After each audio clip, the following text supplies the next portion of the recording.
Hi, my name is TF Spirit, and today is a special day. This is, technically, the first episode of a little series I'm starting, where I review one of my favorite kinds of games, asymmetric games. In this series, I'll talk about some of the asym games I've played and highlight the good and the bad. Before anyone asks, that does mean I will review Dead by Daylight at some point, but that's going to be a long time coming, as me and that game have history. Besides, if I'm going to take a swing at the top, I better not say something stupid. So, who's up first? Oh. You. I have a weird relationship with Identity 5. I play it religiously for a couple weeks, uninstall it and forget about it for a year, then reinstall it and do the cycle all over again. Something about the game draws me in all the time, but it can't make me stay. It's a question I've been trying to answer for myself for a while, and I think I might finally have an answer. But before I do that, I should probably explain what IDV even is. Identity 5 is an asymmetric horror game created by NetEase with help from behavior devs, which is why the game is sometimes called a Dead by Daylight copy. 4 survivors have to complete 5 ciphers to open an exit gate and escape. The hunters have to prevent them from doing this by knocking them down and tying them to rocket chairs to remove them from the match. Survivors win if 3 or more escape, it's a tie if 2 escape, and it's a hunter win if 1 or none escape. While the game is called a Dead by Daylight ripoff, the game has far more content. The game is also free, and it's on mobile and PC. I really like this game, but it's far from perfect. I want to go over what I like about this game before I talk about some of its negatives. So let's go! Identity 5 is an anomaly in asym horror, as it has features that bigger games don't have. There are, as of writing, 44 survivors and 29 hunters, each with their own unique abilities. Hey, so editing Spirit here. I've been working on this video for a long time. And then because I graduated, and then I went on vacation, and then I got completely consumed by a game that I really want to make a video about because it's really good. And because of that, in the time I spent editing this, they've released another Survivor. So now the number is like 45 now. And, I have no opinion on her. I don't feel much about her. She just exists. Alright, back to old, slow past me. Yeah, survivors have abilities, falling into the categories of Decoder, whose job it is to get ciphers done as fast as possible, Contain, whose job it is to keep the hunter's attention for as long as possible, Assist, whose job it is to help their team stay alive with their abilities, and Rescue, whose job it is to save people from rocket chairs and make sure they escape. Some examples are Prisoner, a Decoder character who can work on 2 ciphers at once and has the ability to shock the hunter.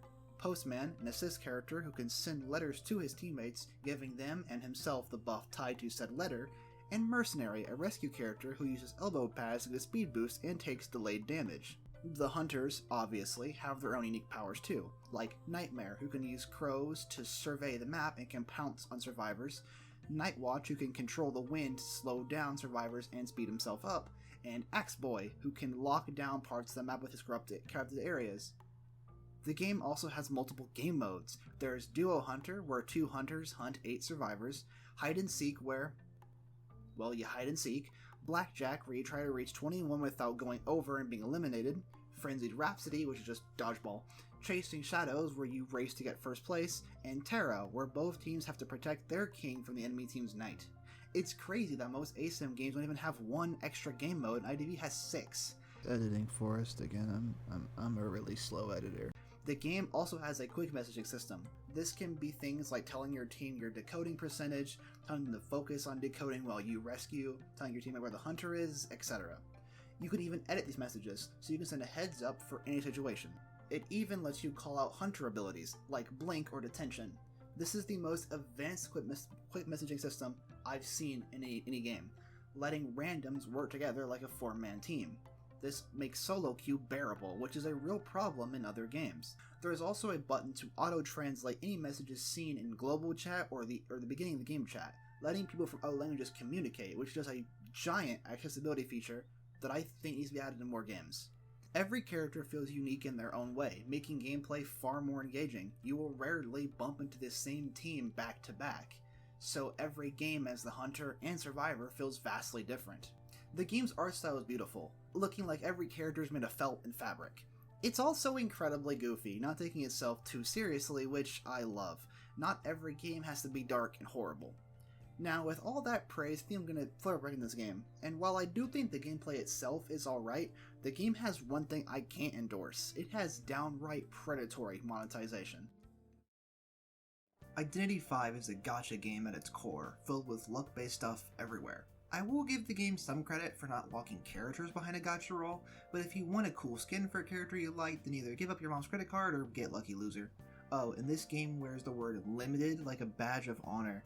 So many skins are limited, so many accessories are limited, there's so much stuff that's limited that you can't get anymore unless you pay a lot of money or got lucky.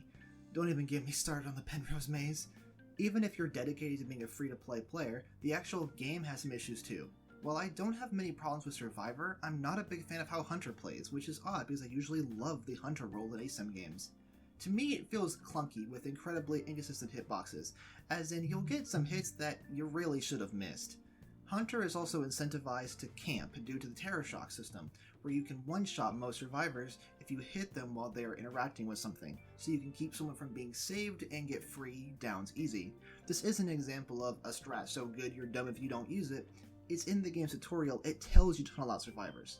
If you want to play the other modes, good luck, because they are on timed schedule, so if you can't play during those times, that's rough, buddy.